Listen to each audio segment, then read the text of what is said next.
Père, du Fils et du Saint-Esprit, un seul Dieu. Amen. Ce chapitre 3 reprend la même idée que le chapitre 1 où on va voir Osée qui va prendre une femme prostituée. L'Éternel me dit, va encore et aime une femme aimée d'un amant et adultère. Aime-la comme l'Éternel aime les enfants d'Israël qui se tournent vers d'autres dieux et qui aiment les gâteaux de raisin. Donc c'est la même idée que le chapitre 1, Dieu qui demande à Osée d'aller prendre une femme qui est adultère et de l'aimer. Et en fait, Dieu il demande à Osée de faire ça pour que le peuple se rende compte en fait de ce qu'il est en train de faire. Vous, peuple, vous êtes en train de faire des péchés, d'aimer l'argent, les convoitises. C'est exactement de la même façon que c'est exactement la même chose que de faire ce que font les femmes adultères et de mettre infidèles. Et moi, Dieu, pour autant, je vous aime et je me marie à vous. Je suis l'époux de votre âme et l'âme est l'épouse.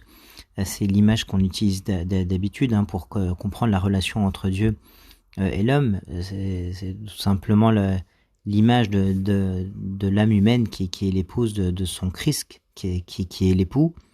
Eh bien ici, l'Éternel aime les enfants d'Israël. On a dit que Osée, c'est un livre où on va voir l'amour de Dieu pour son peuple, malgré la condition pécheresse dans laquelle est le peuple d'Israël et dans laquelle est l'âme humaine, en fait, d'une manière générale, qui est pécheresse.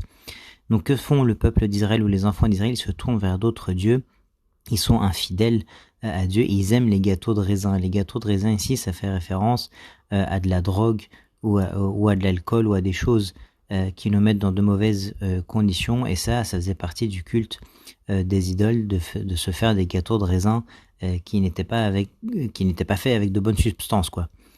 Je l'achetais pour 15 cycles d'argent, un homer d'orge et un létec d'orge. Ça, c'est une façon de dire je t'offre des bijoux pour te dire tu es ma femme, en fait. C'est de la même façon qu'un homme achète une alliance ou une bague à sa femme. Donc Dieu, ou Osée, il prend cette femme-là qui est prostituée et il se marie réellement avec elle. Et donc il utilise cette image pour que le peuple voit ça et comprenne que le péché que je fais, ça revient à faire la même chose.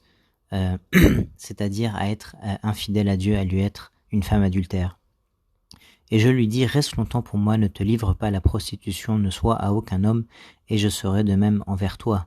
Et là, en fait, ce que Dieu nous demande tout simplement, c'est d'être repenti. Et il y a minima quand on va prendre la communion et qu'on va participer à l'Eucharistie, c'est d'être repenti à ce moment-là, c'est de revenir à Dieu, de ne pas y aller en se moquant de Dieu, en étant fier, en étant fier de son péché. Non, il faut être humble et aller vers ces sacrements-là en étant repenti. Et c'est pour ça qu'il peut y arriver que des prêtres disent à certaines personnes de ne pas prendre la communion parce que ces gens-là, qu'est-ce qu'ils font? Ils vont prendre les sacrements avec négligence, en fait, et en restant dans le péché et sans repentir. Et ça, c'est grave parce que le fait de communier sans en être digne, et personne n'en est digne en réalité, mais sans repentir et sans sentiment d'humilité et avec négligence, celui qui fait ça prend une condamnation, en fait, sur lui. Et ça, c'est évoqué plusieurs fois dans la Bible, dans le Nouveau Testament. Et donc, il faut faire attention à ça. Et donc, c'est ça le sens de ce verset 3. Reste longtemps pour moi, ne te livre pas à la prostitution, au moins pendant le moment où on est marié, ne sois aucun homme, et je serai de même envers toi. Et Dieu, évidemment, est fidèle envers l'âme humaine. Car les enfants d'Israël resteront longtemps sans roi, sans chef, sans sacrifice, sans statut, sans éphod et sans téraphim. Et rappelez-vous, Osée y est arrivé en moins 800 avant Jésus-Christ, c'était avant les grandes déportations. Et donc là, Osée fait une prophétie en leur disant, parce que vous êtes dans le péché, eh bien, il va arriver que Dieu va permettre qu'il y ait des déportations.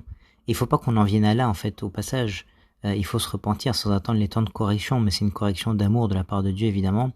Donc Dieu, par amour pour son peuple, va le corriger, et donc va permettre qu'il y ait des déportations. Et donc là, ça fait référence à l'Assyrie et à Babylone, qui vont venir déporter les enfants d'Israël. C'est ce qu'on lit ici au verset 4.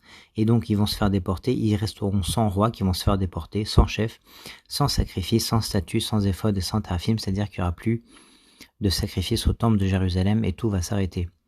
Et là, on va lire une dernière prophétie au verset 5. Après cela, les enfants d'Israël reviendront, ils chercheront l'Éternel leur Dieu et David leur roi, et ils tressailliront à la vue de l'Éternel et de sa bonté dans la suite des temps.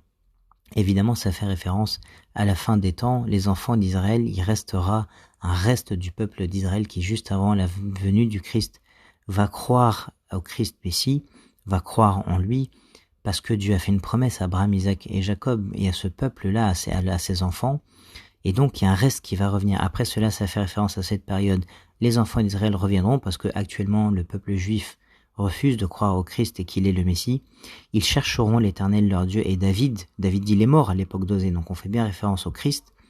Ils chercheront le Christ, David, leur roi, et ils tressailleront à la vue de l'Éternel et de sa bonté dans la suite des temps, et donc ils seront heureux, évidemment, et ils croiront au Christ, et gloire à Dieu éternellement. Amen.